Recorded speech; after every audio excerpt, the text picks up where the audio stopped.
December 10th, 1970. The Soviet Union holds its breath. Their probe, Venera 7, is about to make history. Its destination, a world shrouded in mystery. A hellish landscape hidden beneath thick, swirling clouds of sulfuric acid. The planet Venus. The mission plan was straightforward, almost routine by the standards of the ambitious Soviet space program. Descend through the hostile atmosphere, deploy a parachute to slow its fall, record critical data on temperature and pressure, and, hopefully, achieve the first ever soft landing on another planet.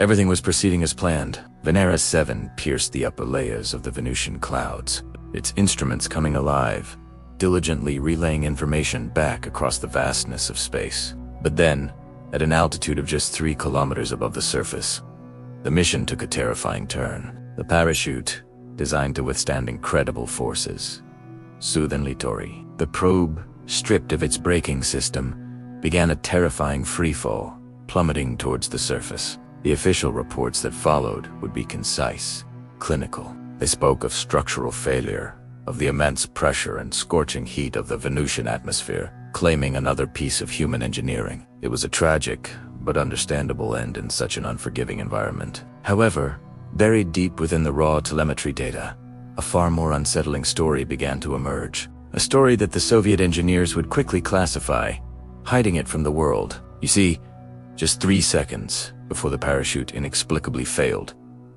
the probe's sensors registered a massive, unexpected impact. Something had struck Venera 7 while it was still in mid. Something enormous. Something that, according to everything we knew about Venus, simply shouldn't have been there, floating in those crushing, toxic clouds. The collision was not just a blip on a screen. It was a clear and recorded event. The data showed a sudden, violent deceleration as the probe hit the object. But then, something even stranger happened. The probe experienced a sharp acceleration in the opposite direction. It was as if it hadn't just hit a static object, but it struck something that actively pushed back. Something with immense force and substance, falling at a speed of 17 meters per second. The impact with the Venusian surface should have obliterated Venera 7, turning it into a silent, twisted wreck, but it didn't. Against all odds, the probe survived the crash. For 23 agonizingly long minutes, it managed to transmit a weak, fragile signal back to Earth. The signal was mostly just a stream of numbers, temperature readings confirming a surface hot enough to melt lead, and pressure data 90 times that of Earth's. Standard, expected information.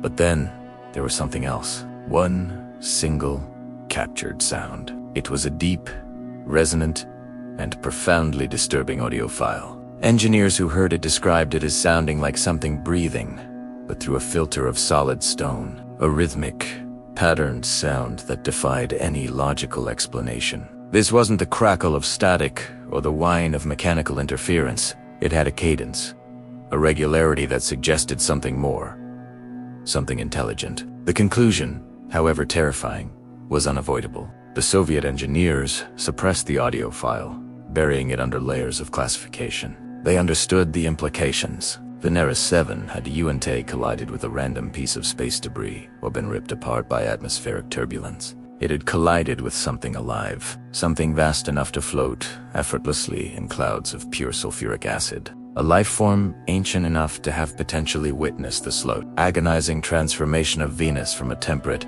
garden-like world into the inferno we see today. The probe's final transmission before it went silent forever was a single, anomalous data spike. A pressure reading that made absolutely no physical sense. The sensors registered a sudden, localized squeeze from all sides, as if something immense had wrapped itself around the tiny probe, constricting it with unimaginable force. And then, there was only silence. In the years that followed, the Soviet Union sent 13 more Venera probes to Venus, a relentless campaign to conquer and understand our sister planet. None of them reported a similar collision. No other probe recorded such a strange, rhythmic sound. Perhaps the reason is simple. Perhaps whatever lived in those clouds, disturbed by this sudden intrusion, learned to avoid our noisy, metallic machines. Or perhaps And this is a far more chilling thought. It learned something else entirely. Perhaps it learned how to follow them home.